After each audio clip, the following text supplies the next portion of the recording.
Hi guys, welcome back to the channel. Got a few topics to talk about today. One of them is Joe Manganiello, of course, Deathstroke himself. Another is Jared Leto's Joker, yes, and David Ayer himself. Now, hashtag release the Ayer cut trended yesterday. I think it was up to near 50,000 tweets or something like that. Pretty good stuff.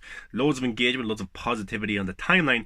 And David Ayer himself released a 3-second clip of his cut of the Ayer cut, a scene that we never got to see, only in still images before, the one where Joker kind of blows up something, half of his face is kind of not burnt, but it's kind of the explosion has caused this one side of his face to be all dirty, and yeah, we never know the context behind that scene. And yeah, have a look, guys. You should be ashamed of yourself. Pretty cool. I really like that. Like, the thing is with Jared Leto's Joker, it's a character that I've talked about before, an extended cameo, disrespected, had so much scenes cut out of the movie, and that's a scene right there that we've seen in pictures before.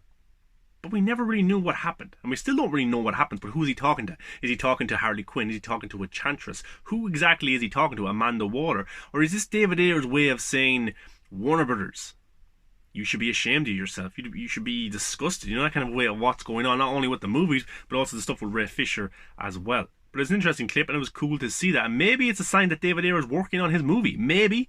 But he probably always had it on his laptop or his computer anyway.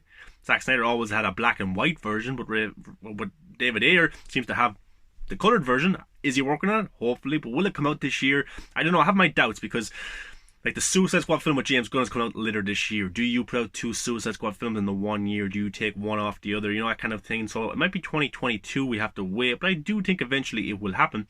And if Zack Snyder's Justice League is a success, if it's a big hit, it's definitely going to happen. It's 100%.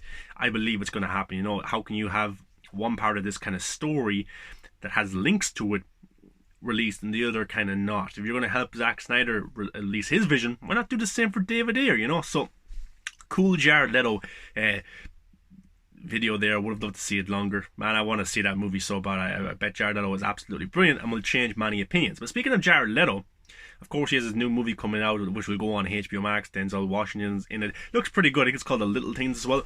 Yeah, it looks pretty good. I'm looking forward to that movie. He plays like a serial killer, I think, or someone who is being convicted of as a serial killer. There's strong theories that he is. Looks good, and I bet you he gives a great performance in it. But he did an interview with Jake Hamilton. Jake Hamilton has his own channel, Jake Takes. He's on the Real Blend podcast. I think he works for Fox or something like that. I'm not too sure. But he did an interview with Jared Leto. Pretty interesting interview, actually. And Jared Leto talked about the Joker. And he's interested coming back and he's excited. But he said that Zack Snyder, he loves him.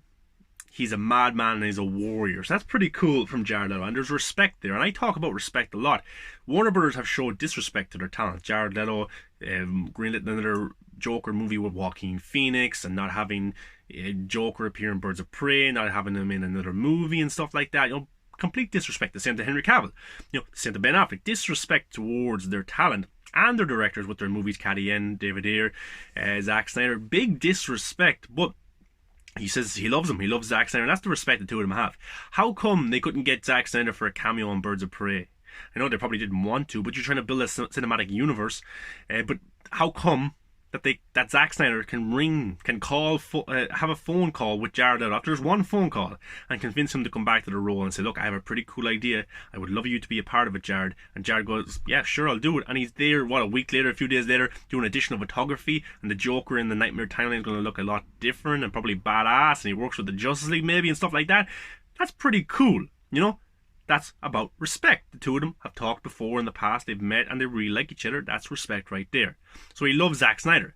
He talks about also that when he does a certain kind of character, he misses that character after investing so much into it, after doing so much with the character. He misses it. He said the same with the Blade Runner character as well. He would love to do like a prequel or a mini-series. So maybe that's a hint. Maybe that's a hint right there that a Joker prequel might happen. Maybe there was strong rumours a few weeks ago. Maybe. Depends, of course, Zack Snyder's Justice League, how well that does, how well that's received, how well Jared Leto's received. But it's cool to have him back, you know. So he's excited for the Snyder Cut. He can't wait for everyone to see it. And he says he has lots of fun in this role. He loves playing the character. And it was complete disrespect. And it was a tragedy what happened back in 2016 with that movie. When they cut out all the scenes, he went to go see the movie. He was like, what didn't you cut? Because they cut absolutely everything. You know, it's a joke for such a big character like Joker, and Suicide Squad did pretty well. It had great star power in a Batman, Will Smith, Jared Leto's Joker. You know, it propelled the characters like Harley Quinn or Captain Boomerang, because people went to go see certain characters and then came out talking about those characters. But I'm glad Jared Leto will get his chance to shine in the Snyder Cut, maybe in the Ayer Cut if that's released as well. It's unbelievable that two performances from Jared Leto are director's cuts of movies that were tampered with by the studio. Ridiculous stuff, isn't it? And those two will probably be his best portrayal in the role. It's interesting, it really, really is. But yeah, it was cool to hear him talking about the Snyder Cut, and I'm sure he'll be doing more interviews for the Little Things movie, and he might get to talk about it a lot more. He was also doing some Instagram lives as well, where he talked to some people, and people said, "We love your Joker here in South America," and he loved that as well. So I will say that Jared Leto's Joker does have a big audience. It does. It's the most Googled thing around the Snyder Cut anyway. It was a few weeks ago, but he has a big audience through his concerts, his 30 Seconds to Mars group as well, through his movies. He has a very passionate audience that will go see what he's in. And Suicide Squad in 2016 was a big hit. I don't care what anyone says, it was a big hit. It made loads of money, and people were raving about Jared Leto's Joker and Harley Quinn. The studio took it the wrong way with critics and all that kind of stuff, and reacted again, much like Batman v Superman. So I'm glad he's getting his redemption. I'm glad Zack Snyder's getting his redemption. But it's cool to hear him talk about the Snyder Cut and how much he loves Zack Snyder. You know, he never says he loves Warner Brothers or, you know, those kind of people there. But yeah, it's pretty cool. But speaking of pretty cool, Joe Manganiello also did additional photography for the Snyder Cut. And I think one of the people on Twitter have organised an event for April 5th to make a Deathstroke movie or Deathstroke series for HBO Max.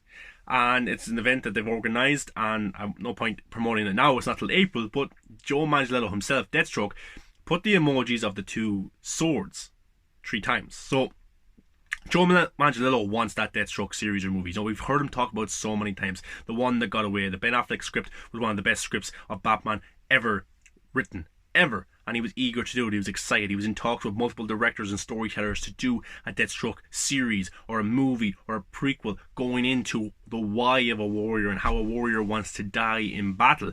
Pretty awesome stuff. So I hope Joe Manganiello gets to shine in the Snyder Cut in some capacity. We get to see the scene with Lex Luthor. That was reshot for 2017's Justice League as well. But we get to see the real one that Zack Snyder shot, but also the additional photography that he shot, probably in the timeline of the Nightmare with the Mohawk. So it's going to be pretty cool for Joe Manganiello to get his character out there. But it's awesome. It really, really is awesome. But guys, what did you think of the Jared Leto interview, his comments about Zack Snyder? What did you think of the little short video that David Ayer released? Pretty badass, pretty cool, and hashtag released the Ayer Cut, getting around 50,000 tweets around that as well. Pretty good stuff. And Joe Manganiello wants that Deathstroke. He's fully behind it, and the fans will speak. And as Ray Fisher says, the fans say what's canon. So if we want Zack Snyder's Justice League to be canon, it will be canon. But guys, I'm interested to hear your thoughts. Give a like, comment, subscribe. And guys, I love the engagement from you guys when you follow me on Twitter, Instagram, when you engage and talk about movies. I absolutely love it. Helps me in my free time. I'm on lockdown here, nothing else to do. And I love talking about movies, and I know you do too. Guys, have a good one.